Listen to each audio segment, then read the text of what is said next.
Volumetric analysis या फिर ये कह सकते हो कि टाइट्रेशन पढ़ेंगे।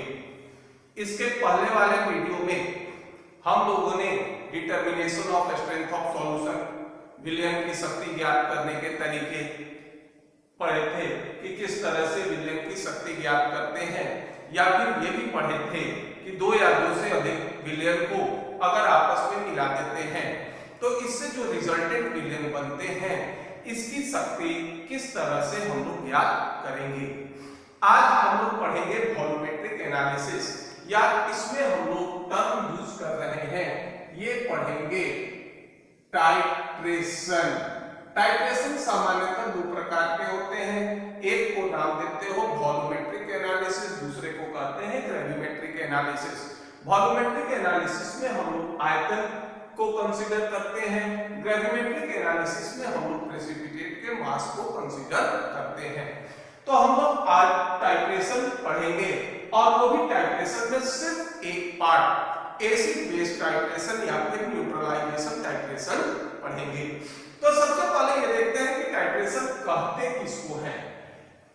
टाइट्रेशन, इसमें दो सॉल्यूशन होंगे, एक सॉल्यूशन अननोन होगा यानी वैसा विलयन जिसकी शक्ति ज्ञात नहीं होगी, और दूसरा विलयन ऐसा होगा जिसकी शक्ति ज्ञात होगी, और इसके ज्ञात शक्ति वाले विलयन की सहायता से अज्ञात शक्ति वाले विलयन की शक्ति ज्ञात करेंगे।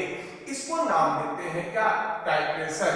टाइट्रेशन को हम लोग ये डिफाइन कर सकते हैं कि determination of strength of unknown solution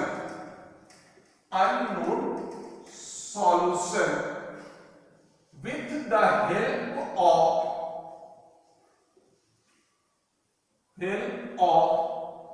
known solution, या फिर इसको कह सकते हो स्टैंडर्ड सॉल्यूशन। स्टैंडर्ड सॉल्यूशन का मतलब होता है कि वैसा विलयन जिसकी शक्ति ज्ञात हो, इसके सहायता से अज्ञात शक्ति वाले विलयन की सांद्रता हम लोग ज्ञात करेंगे। सामान्यतः टाइट्रेशन जो होंगे ये काफी, ये कह सकते हो कि कई प्रकार के होते हैं, जिसमें एक होता है जिसको नाम देते हैं न्यूट्रलाइजेशन टाइट्रेशन। एक ये होगा जिसको नाम देंगे न्यूट्रलाइजेशन टाइट्रेशन। इसके अलावा रेडॉक्स टाइट्रेशन भी होते हैं, आइसोमेट्रिक टाइट्रेशन भी होते हैं, प्रेसिपिटेशन टाइट्रेशन भी होते हैं। लेकिन हम लोग सिर्फ आज या इस वीडियो में, इस लेक्चर में सिर्फ एक ही तरह के टाइट्रेशन, न्यूट्रलाइजेशन टाइट्रेशन ही पढ़ेंगे। जैसा कि टाइट्रेशन में कहे थे हमारा दो सॉल्यूशन होता है, तो न्यूट्रलाइजेशन सॉल्यूशन में दो सॉल्यूशन होगा, एक सॉल्यूशन होगा एसिड का और दूसरा सॉल्यूशन होगा बेस का। और हम जानते हैं कि reaction with acid and base या एसिड और बेस के रिएक्शन को नाम देते हैं न्यूट्रलाइजेशन रिएक्शन, इसलिए ये टाइट्रेशन कहलाता है, न्यूट्रलाइजेशन टाइट्रेशन कहलाता है। अब एसिड या बेस में से ये हो सकता है कि आइदर एसिड हमारा स्टैंडर्ड सॉल्यूशन हो तो हम इसके सहायता से बेस का स्ट्रेंथ ज्ञात कर सकते हैं, अगर बेस हमारा स्टैंडर्ड सॉल्यूशन हो तो हम एसिड का भी स्ट्रेंथ ज्ञात कर सकते हैं। तो इस न्यूट्रलाइजेशन टाइट्रेशन का अगर हम एक एग्जांपल लें, HCl, ये हमारा क्या हो गया? एसिड। NaOH, ये हो गया हमारा क्या? बेस। ये प्रतिक्रिया करेगा और ये बना देगा सॉल्ट NaCl और रिलीज हो जाएंगे H2O। HCl हमारा क्या हो गया? एसिड। NaOH होता है बेस, NaCl होगा सॉल्ट, और इस रिएक्शन को नाम देते हैं न्यूट्रलाइजेशन रिएक्शन। एसिड को ये डिफाइन करते हो कि जो जल में घुलकर H+ दे वो एसिड, जो जल में घुलकर OH- दे उसे बेस। तो HCl का अगर एक सॉल्यूशन है तो इसमें HCl रहेंगे H++Cl- के रूप में, NaOH रहेंगे Na++ OH माइनस के रूप में और NaCl सॉल्यूशन में रहेंगे Na++Cl माइनस के रूप में। अब इसको कैंसिल कर दो, Na+Cl माइनस दोनों तरफ कॉमन है, ये कैंसिल हो जाएंगे। नेट रिजल्ट आ जाएगा H++OH minus gives out H2O। तो इस न्यूट्रलाइजेशन रिएक्शन में सिर्फ इतना ही होता है कि formation of water from their constituent ion. तो ये भी कह सकते हो कि न्यूट्रलाइजेशन रिएक्शन में क्या होता है, फॉर्मेशन ऑफ, ये कह सकते हैं कि formation of H2O from their constituent ions, और ये आयंस हो जाएंगे H+ एंड OH माइनस। अब देखो यहां ये जो H+ होता है ये आता है कहां, एसिड से, ये OH माइनस कहां से आता है, बेस से। और जब ये न्यूट्रल पॉइंट होता है, यानी जब ये उदासीन होंगे, तो विलयन में जितना H+ का सांद्रण होगा उतना ही OH माइनस का सांद्रण होगा। तो ये कह सकते हो कि एट न्यूट्रल पॉइंट, उदासीन बिंदु पर, ये हो जाएगा gram equivalent of an acid बराबर किसके हो जाएगा, ग्राम इक्विवेलेंट ऑफ बेस के बराबर हो जाएगा। और ये चीज सिर्फ न्यूट्रल पॉइंट पर होगा जहां अम्ल और क्षार एक दूसरे को उदासीन कर देंगे। हम लोग जहां नॉर्मलिटी पढ़े थे, तो नॉर्मलिटी वाले वीडियो में देख लीजिएगा, ये हम लोग याद कर, इसको फिर रिवाइज कर देते हैं। ये पढ़े थे कि नॉर्मलिटी बराबर ये था ग्राम इक्विवेलेंट ऑफ सॉल्यूट बटा वॉल्यूम ऑफ सॉल्यूशन। अगर मान लो इसको लीटर में लिए थे, अगर इसको मिलीलीटर में लेते तो इसमें मल्टीप्लाई कर देते किससे, 1000 से। अब इसको तिरछा गुना करो तो ग्राम इक्विवेलेंट ऑफ सॉल्यूट ये बराबर होगा क्या, normality into volume of solution. और नॉर्मलिटी क्या होता है, a type of determination of strength of solution, यानी विलयन की शक्ति ज्ञात करने का एक तरीका होता है। तो अब ग्राम इक्विवेलेंट ऑफ सॉल्यूट कितने के बराबर हो जाएगा, S इंटू V के। तो ये बराबर हो जाएगा S1V1 बराबर हो जाएंगे किसके, S2V2 के। यहां S1 होता है, ये इंडिकेट करेगा आपको स्ट्रेंथ ऑफ एन एसिड को इंडिकेट करेगा। V1 इंडिकेट करेगा किस चीज को, V1 इंडिकेट करेगा वॉल्यूम ऑफ एसिड को इंडिकेट करेगा। S2 इंडिकेट करेगा आपको स्ट्रेंथ ऑफ बेस को इंडिकेट करेगा, और V2 इंडिकेट करेगा किसको, वॉल्यूम ऑफ बेस को इंडिकेट करेगा। अब देखो जो नॉन सॉल्यूशन होता है, तो नॉन सॉल्यूशन का स्ट्रेंथ और वॉल्यूम दोनों ज्ञात होगा, और अगर अननोन सॉल्यूशन है तो उसका सिर्फ वॉल्यूम ज्ञात होगा। तो अब मान लो इन तीन वैल्यू अगर ज्ञात है तो हम चौथे का मान आसानी से निकाल सकते हैं। और इस तरह से अगर हमारा एसिड नोन है, बेस का स्ट्रेंथ ज्ञात कर सकते हैं, बेस अगर हमारा नोन है तो एसिड हम लोग ज्ञात कर सकते हैं। अब यहां एक टर्म ये कह रहे थे कि ये जब भी एप्लीकेबल होता है तो ये हमेशा एप्लीकेबल होगा किस पर, न्यूट्रल पॉइंट पर एप्लीकेबल होगा। तो हमको ये कैसे पता चले कि अब न्यूट्रल पॉइंट आ गया है, तो इसके लिए हम लोग एक कंपाउंड यूज करते हैं जिसका नाम होता है इंडिकेटर। और ये इंडिकेटर एक ऑर्गेनिक कंपाउंड होते हैं जिसकी विशेषता ये होगी कि अलग अलग मीडियम में इसके रंग अलग अलग होंगे। एसिड मीडियम में इसके रंग अलग अलग होंगे, बेसिक मीडियम में इसके रंग अलग होंगे, और न्यूट्रल मीडियम में इसके रंग अलग होंगे। तो जब इनके कलर में परिवर्तन होगा होगा तो ये पता चल जाएगा हमको कि ये हमारा मीडियम किस तरह से चेंज हो रहा है। और इस न्यूट्रल पॉइंट के डिटेक्शन के लिए हम लोग इंडिकेटर का उपयोग करते हैं। दूसरा इसमें एक चीज ये भी होता है कि ये कोई जरूरी नहीं है कि प्रत्येक इंडिकेटर, जैसे कोई इंडिकेटर है जहां मन करे वही इसका यूज कर दें, ऐसा भी नहीं होता है। इंडिकेटर का चॉइस होता है और चॉइस के अनुसार जैसे एसिड और बेस होते हैं उसके इक्विवेलेंट हम इंडिकेटर यूज करते हैं। जैसे इस टाइट्रेशन में हमने ये कहा कि ये एसिड है, दूसरा जो होगा ये क्या है, बेस है, और इसके फलस्वरूप ये हमारा क्या बना, सॉल्ट बना। तो हम ये तो उम्मीद करेंगे कि एसिड और बेस एक दूसरे को न्यूट्रलाइज किया तो ये जो सॉल्ट है इनके सॉल्यूशन ऑलवेज न्यूट्रल होंगे, लेकिन ऐसा नहीं होता। ये सॉल्ट का सॉल्यूशन न्यूट्रल भी हो सकता है, एसिडिक भी हो सकता है और बेसिक भी हो सकता है। ये डिपेंड करेगा कि ये एसिड और बेस हम लोग किस तरह का लेते हैं। एसिड और बेस को हम लोग याद करो दो भाग में बांटते हैं। एक को कहते हो क्या, स्ट्रॉन्ग एसिड, और दूसरे को नाम देते हैं क्या, वीक एसिड। और उसी तरह बेस भी हमारा क्या होता है, स्ट्रॉन्ग बेस और वीक बेस होता है। अंतर यह है कि स्ट्रॉन्ग एसिड का आयोनाइजेशन कंप्लीट होता है जबकि वीक एसिड का आयोनाइजेशन कंप्लीट नहीं होता।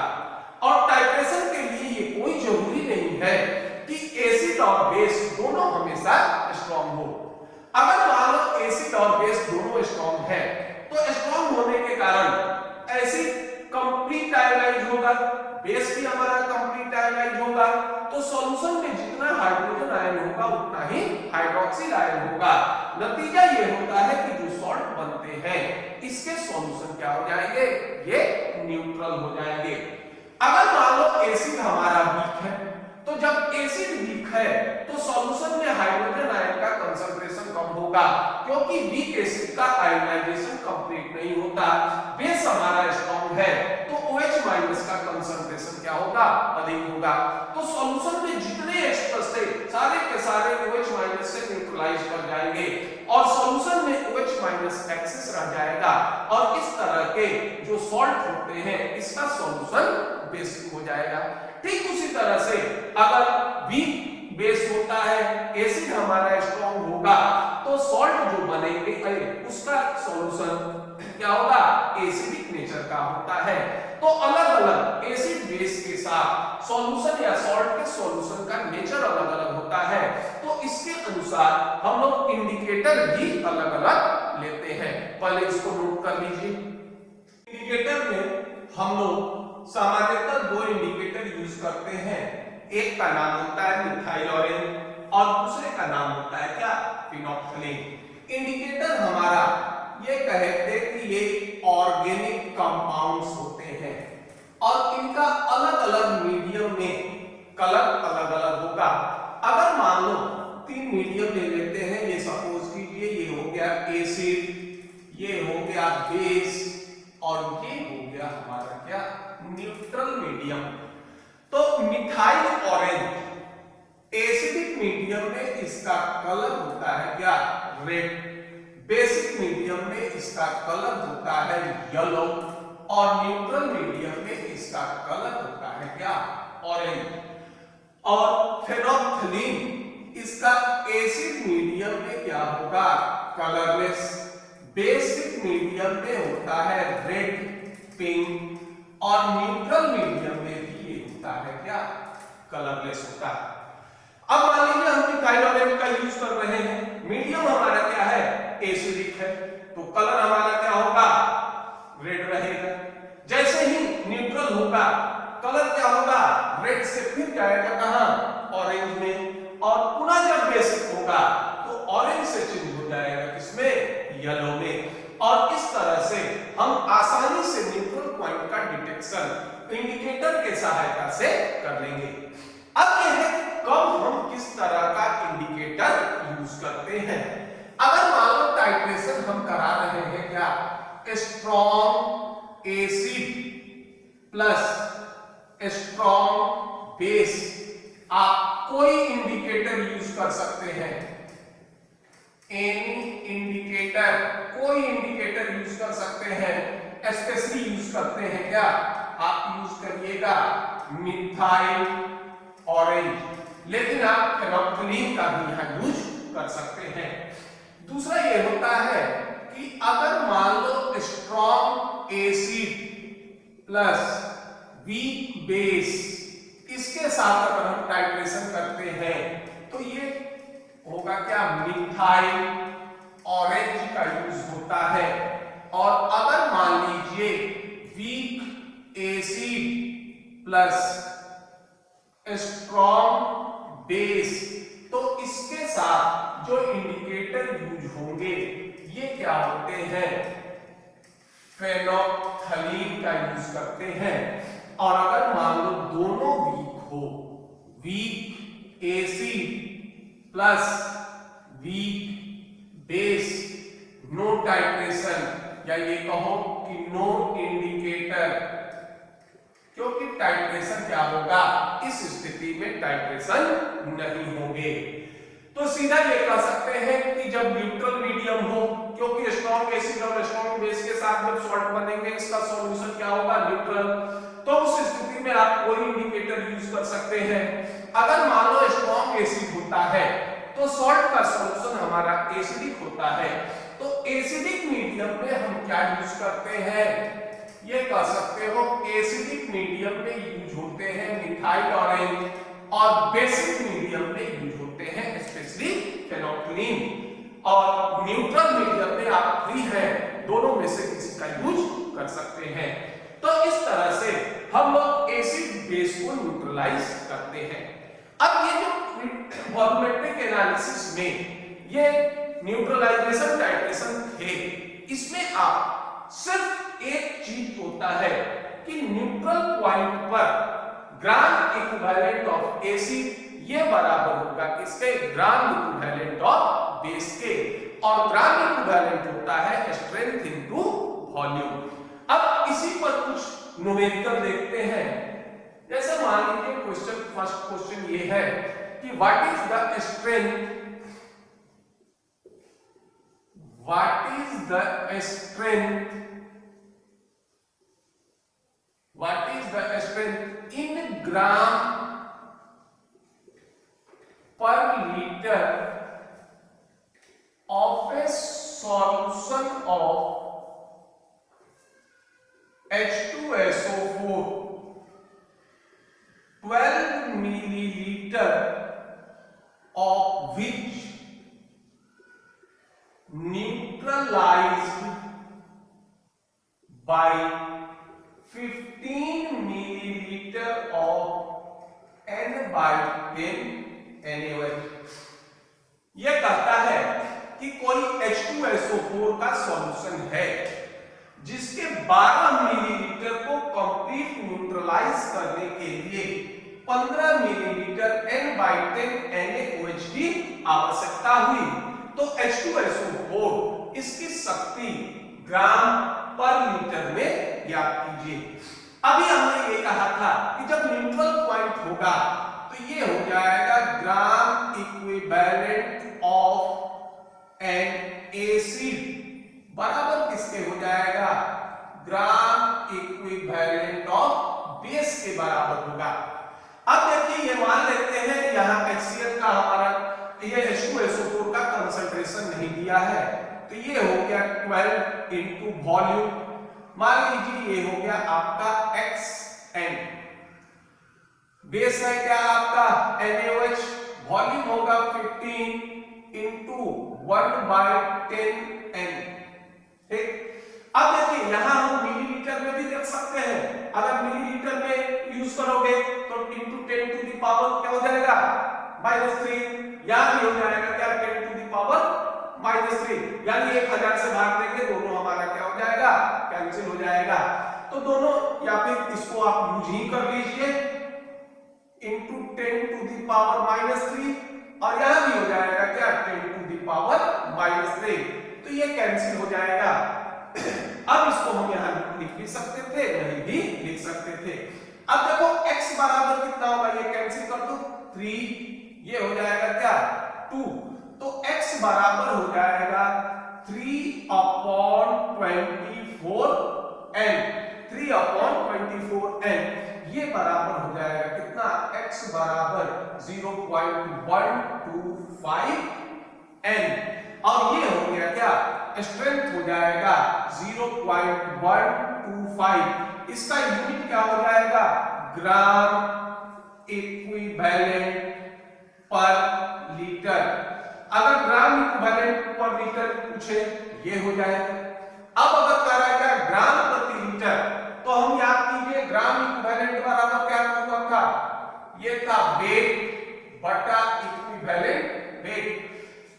तो अब वेट को निकालना हो तो ग्राम इक्विवेलेंट में मल्टीप्लाई कर देंगे, इससे इक्विवेलेंट वेट से। तो H2SO4 इसका इक्विवेलेंट वेट होता है m/2, क्योंकि इसमें देखिए 2 आयोनाइजेबल H+ है, तो इसका मॉलिक्यूलर वेट होता है कितना, 98/2, ये हो गया कितना 49, और ये हो जाएगा ये H2SO4 0.125 इंटू 49 ग्राम पर लीटर, और इसको ये कीजिएगा, ये होगा 6.125 ग्राम पर लीटर, यानी जो H2SO4 का सॉल्यूशन होगा इसमें 6.125 ग्राम पर लीटर H2SO4 होंगे। अब पहले नोट कर लीजिए। दूसरा क्वेश्चन है, a sample of Na2CO3H2O weighing 0.62 gram is added 100 milliliter of 0.1 NH2SO4. Will the resultant solution acidic, basic or neutral?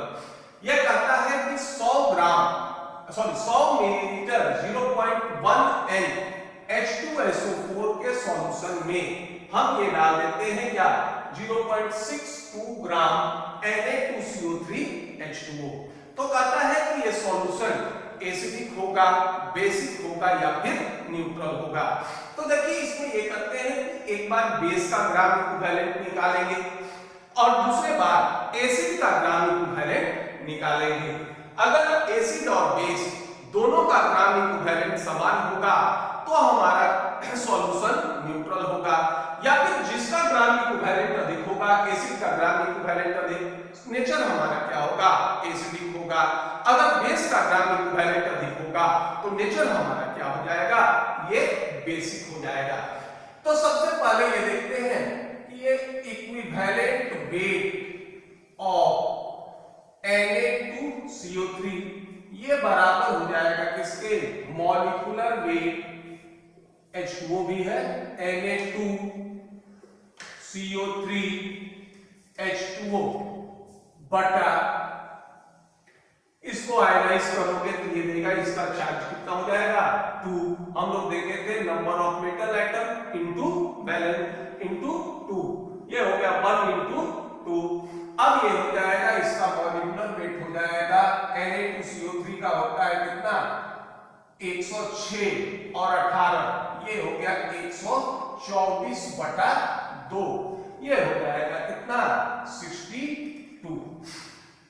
अब वॉल्यूम कितना था, वॉल्यूम ऑफ सॉल्यूशन देखो 100 मिलीलीटर में ही डाले थे, तो वॉल्यूम हो जाएगा कितना 100/1000, इसको कन्वर्ट कर दिए किसमें, लीटर में, यानी ये हो गया 0.1 लीटर,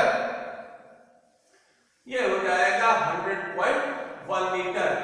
अब देखो नॉर्मलिटी बराबर क्या होता था, नॉर्मलिटी बराबर होता था gram equivalent of solute, weight हो गया कितना 0.62 अपॉन 62, वॉल्यूम हो गया कितना 0.1, ये हो जाएगा 0.01/0.1, तो इसकी नॉर्मलिटी हो जाएगी कितनी 0.1 N। अब इस तरह से अब ये कर सकते हो, ग्राम इक्विवेलेंट ऑफ Na2CO3XH2O, ये हो जाएगा 100 इंटू 0.1 मिलीलीटर में आओगे तो ये हो गया 10⁻⁻3, ये हो गया मिली इक्विवेलेंट। और ग्राम इक्विवेलेंट ऑफ H2SO4, ये भी हो जाएगा 100 इंटू 0.1 इंटू 10⁻⁻3। तो gram equivalent of acid is equal to gram equivalent of base. इसलिए जो सॉल्यूशन होंगे ये क्या होगा, सॉल्यूशन इज न्यूट्रल, और ये विलयन क्या होगा, उदासीन होंगे, क्योंकि इसमें एसिड और बेस दोनों का ग्राम इक्विवेलेंट समान होगा। अब एक और क्वेश्चन देखते हैं इसी पर आधारित, यह है a metal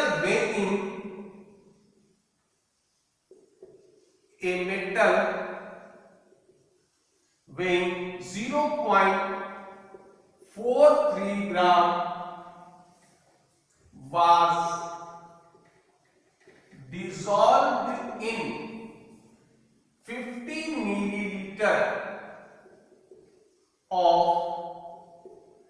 NH2SO4.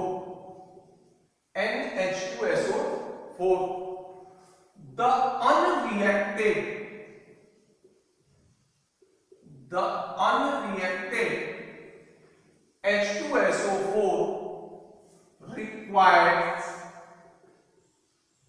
14.2 milliliter of NaOH for neutralization.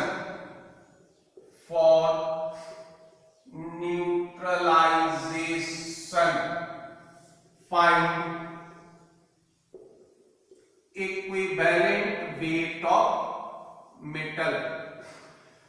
ये कहता है कि ए मेटल, कोई मेटल है जिसका वेट दे रहा है 0.43 ग्राम, इसको हम H2SO4 में डिसॉल्व कर दिए, और ये था 50 मिलीलीटर NH2SO4 में डिसॉल्व कर दिए। मेटल सामान्यतः H2SO4 से प्रतिक्रिया कर सल्फेट का फॉर्मेशन कर देंगे। तो ये कहता है कि जो मेटल थे ये पूर्ण रूप से सल्फ्यूरिक एसिड से प्रतिक्रिया नहीं किए, जो रिमेनिंग एसिड बच गए इसको पुनः न्यूट्रलाइज करने के लिए 14.2 मिलीलीटर NaOH की आवश्यकता हुई। तो ये बताना है कि मेटल का इक्विवेलेंट वेट क्या होगा। तो देखो इसको किस तरह से हम लोग ज्ञात करेंगे। एक तो एसिड है, एसिड का टोटल जो ग्राम इक्विवेलेंट है, ठीक, उसमें से कुछ प्रतिक्रिया कर जा रहा है किससे, मेटल से, जो रिमेनिंग बच जा रहे हैं वो किससे प्रतिक्रिया कर जा रहे हैं, बेस से। तो अब ये कहते हैं कि पहले ये एसिड का जो ग्राम इक्विवेलेंट है इसमें से बेस का ग्राम इक्विवेलेंट घटा दे रहे हैं, जो शेष आ जाएगा वो प्रतिक्रिया करेगा या वो ग्राम इक्विवेलेंट किसका हो जाएगा, मेटल का हो जाएगा। तो सबसे पहले ये हम लोग कैलकुलेट करते हैं कि ग्राम इक्विवेलेंट ऑफ एसिड कहो या H2SO4 न्यूट्रलाइज्ड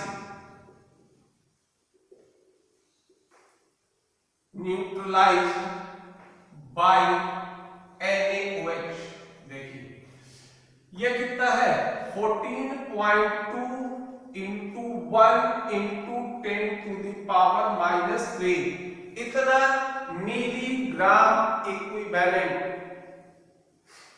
अब ये हो जाएगा क्या, अब ये कैलकुलेट कर लेते हैं ग्राम इक्विवेलेंट ऑफ H2SO4 या ग्राम equivalent of acid neutralised by metal. अब देखो टोटल कितना था H2SO4, 50 इंटू 1 इंटू 10⁻⁻3, इतना मिली इक्विवेलेंट। इसमें से घटा दीजिए कितना, 14.2 22.2 into 1 into 10 to the power -3 gram equivalent. जो शेष बच जाएगा ये शेष होगा कितना 35.8 into 10 to the power -3। ये किसके द्वारा न्यूट्रलाइज किया जाएगा? ये न्यूट्रलाइज किया जाएगा किसके द्वारा? मेटल के द्वारा। अब ये है कि देखो ये जानते हैं कि ये ग्राम इक्विवेलेंट किसका होगा? मेटल का। तो जितना ग्राम इक्विवेलेंट मेटल का होगा उतना ही ग्राम इक्विवेलेंट H2SO4 का होगा।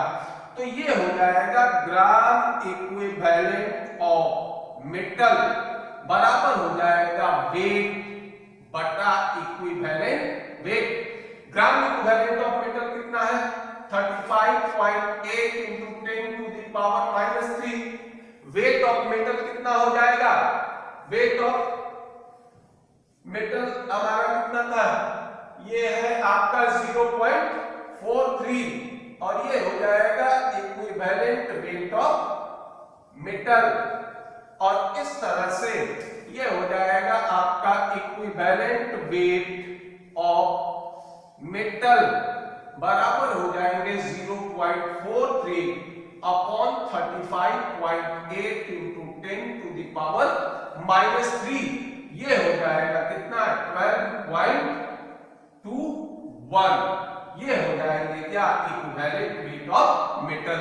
पहले इसको उतार लीजिए। क्वेश्चन है कि find out the volume in millilitre of 0.1 NaCl। Solution was required to react 1 gram mixture of Na2CO3 and NaHCO3 containing equimolar amount of the two compound। ये कहता है कि 1 ग्राम मिक्सचर है किसका? सोडियम कार्बोनेट और सोडियम बाइकार्बोनेट का, और दोनों का मोल क्या है? समान है।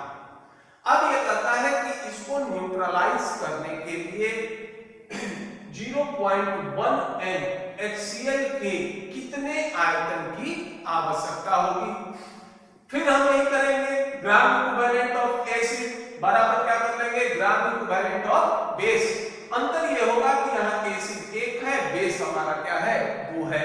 तो gram equivalent of Na2CO3 plus gram equivalent of NaHCO3 ये बराबर हो जाएगा किसके? ग्राम इक्विवेलेंट ऑफ HCl के बराबर हो जाएगा। तो दोनों का ग्राम इक्विवेलेंट जोड़कर इसके बराबर कर देते हैं। तो ये हमारा देखो दिया है weight of mixture. Weight of mixture दिया है 1.0 ग्राम। ठीक है। तो वेट ऑफ Na2CO3 ये मान लीजिए x। तो ये हो जाएगा आपका वेट ऑफ NaHCO3 ये हो जाएगा क्या? 1 - x।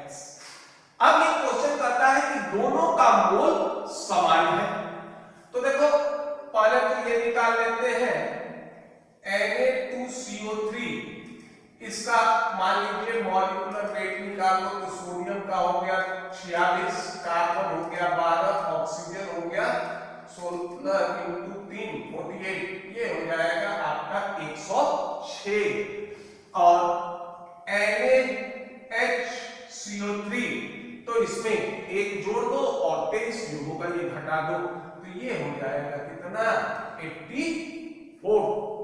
क्योंकि देखिए एक H जो होगा बढ़ रहा है और एक Na हट रहा है, तो सीधा इसमें से 22 घटा देते हैं, 22 घटा देंगे, इसका मॉलिक्यूलर वेट आ जाएगा।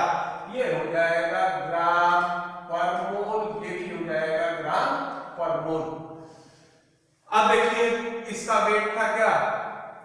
ये आ गया आपका मोल ऑफ Na2CO3 बराबर हो जाएगा किसके? Mole of NaHCO3। मोल बराबर होता है क्या? Weight by molecular weight x upon 106। ये बराबर हो जाएगा किसके? 1 - x अपॉन इसका मॉलिक्यूलर वेट हो जाएगा कितना? 84। सॉल्व करो 84x = 106 माइनस 106x, ये होगा 84x plus 106x equal to 106 और x बराबर ये हो जाएगा कितना 190, ये हो जाएगा 106 अपॉन 190, ये हो जाएगा। इसको सॉल्व करोगे तो 0.5578 हो जाएगा। तो ये हो गया आपका वेट ऑफ Na2CO3, ये है 0.5578 ग्राम, और ये होगा वेट ऑफ NaHCO3, ये था कितना 1 माइनस एक्स, एक में से घटा दो कितना 0.5578 ग्राम, और ये हो जाएगा 0.442 ग्राम। ठीक है, ये हो गया। अब इसका क्या करते हैं, इसका हम लोग निकाल लेते हैं, ये हो गया वेट। अब इसका देखो इक्विवेलेंट वेट क्या होगा। इक्विवेलेंट वेट ये आयनाइज होता है तो देता है 2Na प्लस CO3 2 माइनस, तो ये हो गया इक्विवेलेंट वेट ऑफ Na2CO3 106/2, ये हो जाएगा 53, और ये आयनाइज होकर देगा Na प्लस HCO3 माइनस, तो ये हो जाएगा इसका इक्विवेलेंट वेट NaHCO3, ये होगा 84/1, ये हो जाएगा 84। देखो वेट हमको प्राप्त हो गया, तो हम ग्राम इक्विवेलेंट भी कैलकुलेट कर सकते हैं। तो ये होगा ग्राम इक्विवेलेंट ऑफ Na2CO3, वेट कितना हो गया 0.5578, और इसका इक्विवेलेंट वेट कितना हो गया, इसका इक्विवेलेंट वेट हो गया 53, ये वैल्यू हो जाएगा 0.01052, इतना ग्राम इक्विवेलेंट इसका हो जाएगा Na2CO3 का। अब निकाल सकते हो ग्राम इक्विवेलेंट ऑफ NaHCO3, ये था आपका कितना 0.442, डिवाइड कर देंगे किससे 84 से, ये हो गया 0.00526, ये हो जाएगा आपका क्या ग्राम इक्विवेलेंट ऑफ NaHCO3। अब न्यूट्रल पॉइंट पर हो जाएगा gram equivalent of an acid बराबर ये हो जाएगा ग्राम इक्विवेलेंट ऑफ बेस। देखो ग्राम इक्विवेलेंट एसिड तो एक ही था, बेस हमारा क्या था 2। अब इसका वॉल्यूम हमारे को ज्ञात करना है, तो V इंटू 0.1 इंटू 10⁻⁻3, ये हो जाएगा आपका 0.01052, ये होगा ग्राम इक्विवेलेंट ऑफ Na2CO3, ये होगा 0.00526, और ये हो जाएगा आपका V बराबर, इसको जोड़ दो तो ये आएगा आपका 0.01578, 0.1 इंटू 10⁻⁻3, 10⁻⁻3, ये हो जाएगा आपका 157.8 मिलीलीटर, यानी HCl का 157.8 मिलीलीटर 0.1 HCl की जरूरत होगी, जो 1 ग्राम सोडियम कार्बोनेट और सोडियम बाइकार्बोनेट के मिक्सचर को न्यूट्रलाइज कर देगा, यदि दोनों का मोल समान हो। अब इसको पहले नोट कर लीजिए। अब देखिए नेक्स्ट क्वेश्चन है कि दो कंपाउंड है सोडियम क्लोराइड और सोडियम कार्बोनेट, इसका मास दिया है 4.35 और इसको रिएक्ट करा रहा है किससे H2SO4 से। तो NaCl का सॉल्यूशन न्यूट्रल होता है और सोडियम कार्बोनेट बेसिक होते हैं, तो एसिड से सिर्फ सोडियम कार्बोनेट रिएक्ट करेगा, NaCl रिएक्ट नहीं करेगा। तो बेस का ग्राम इक्विवेलेंट एसिड के ग्राम इक्विवेलेंट से क्या करेंगे, इसको मिलाएंगे तो ये मिल जाएगा हमको इस तरह से सोडियम कार्बोनेट का वेट प्राप्त हो जाएगा। तो मिक्सचर में अगर एक कंपोनेंट का वेट प्राप्त हो जाएगा तो दूसरे का वेट हम लोग आसानी से प्राप्त कर लेंगे। तो न्यूट्रल कौन कौन होगा? सोडियम कार्बोनेट और एसिड। तो ये हो जाएगा at neutral point. Neutral point क्या हो जाएगा? उदासीन बिंदु पर gram equivalent of an acid, ये बराबर किसके हो जाएगा? Gram equivalent of base. यहां बेस हमारा क्या था? Na2CO3 और एसिड हमारा क्या था? H2SO4। अब देखिए ये कितना हो गया? ग्राम इक्विवेलेंट ऑफ एसिड, ये है 75.5 वॉल्यूम हो गया।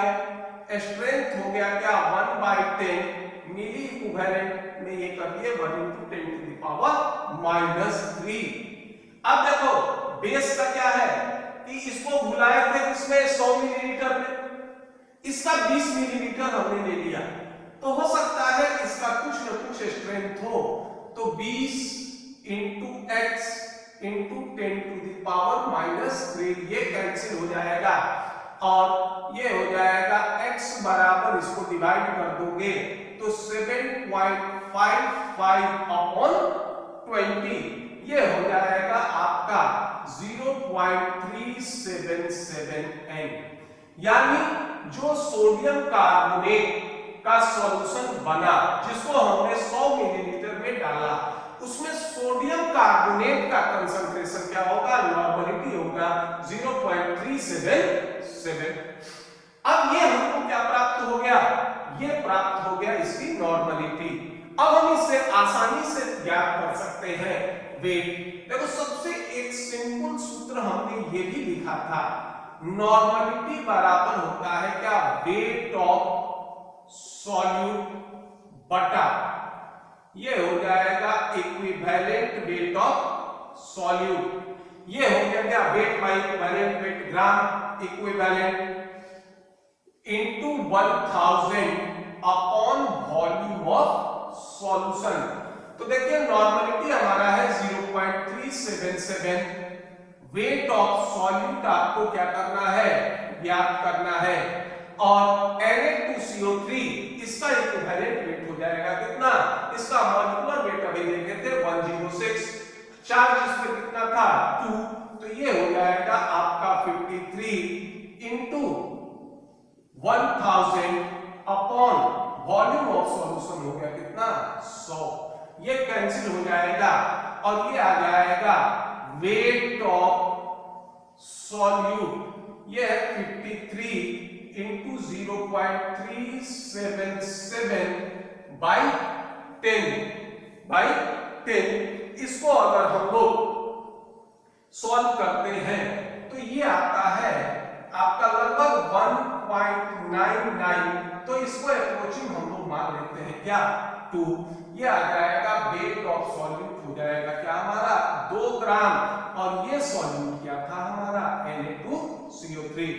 अब निकाल सकते हो परसेंटेज ऑफ Na2CO3, ये होगा 2, टोटल हो गया कितना?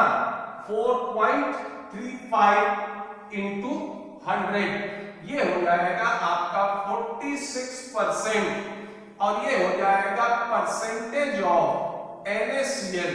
अब NaCl का वेट कितना हो जाएगा? टोटल हो गया 4.35, 2 ग्राम हो गया हमारा सोडियम कार्बोनेट, ये हो गया 2.35 अपॉन 4.35 × 100, ये हो जाएगा आपका 54%। यानी मिक्सचर में 46% होंगे सोडियम कार्बोनेट और 54% होंगे क्या? NaCl। इस तरह से ये टाइट्रेशन या न्यूट्रलाइजेशन टाइट्रेशन के कोई भी न्यूमेरिकल हो सिर्फ एक सूत्र पर बनेंगे, और वो ये होगा कि at neutral point gram equivalent of acid बराबर होंगे किसके? ग्राम इक्विवेलेंट ऑफ बेस के। तो अगर आपको ये वीडियो पसंद आए तो इसको लाइक कीजिए, सब्सक्राइब कीजिए। धन्यवाद।